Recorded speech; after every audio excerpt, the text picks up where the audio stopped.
James Kaufman, World News Report today, March 19th, 2025.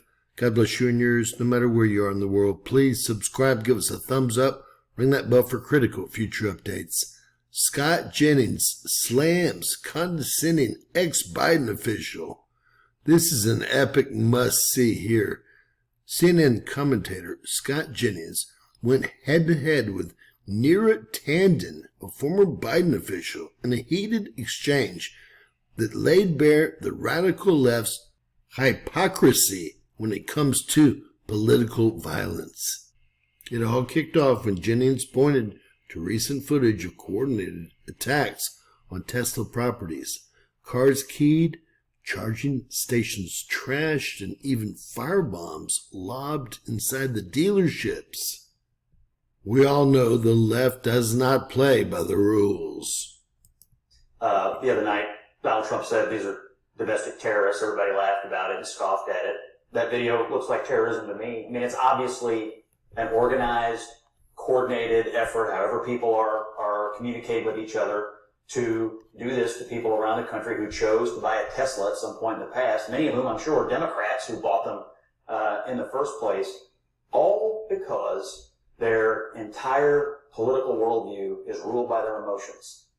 And that's the American left right now. It is one angry mob after another willing to take things into their own hands, up to and including keying, firebombing, and otherwise vandalizing cars and car dealerships and charging stations. It's outrageous. It is terrorism. People ought to be put in jail and left there for a very long time and be taught a lesson. So when they do it to a Tesla dealership, it's really bad. But when they do it to the halls of Congress, we should pardon them. Is that your position? No. Are you okay with the January 6th? I know you have been around for a while, so let me educate you about my position about January 6th. I'm so sorry. Let me educate you. No. You don't need to be condescending to me. So let me educate you about my position. You want to attack me? Let me finish. Guys, let's do this January 6th and then here. I'm sorry you're a condescending person who hasn't been paying attention to what I do. Stop, guys. So here's the issue. I didn't support what happened on January the 6th and was one of the first Republicans to call it out. I don't support the pardons. I have repeatedly, just like my friend Ashley here, said that no violence in our political system is acceptable. But this right here, what's going on with a guy who helps our country, who runs successful companies, who doesn't have to be doing this, and now one of his companies is under systematic terroristic threat and violence all over the country, and people seem to be laughing about it or fine with it. It's outrageous. I just wish all of us would support criticism of, or would support punishing people who are violent wherever they are. For what I understand, the Teslas will fall apart if you just leave them alone anyway. Yeah. There's nothing really anybody really needs to do about it. Just drive them enough. Eventually the things will start to just like... I do think... from what I've read, allegedly. One thing that would, and I don't actually think anybody was both siding this, is I think one of the ways to actually move past this is not to be... I don't know who these people are. I don't associate with them as Democrats. They're wrong. I don't know who the January 6th people were.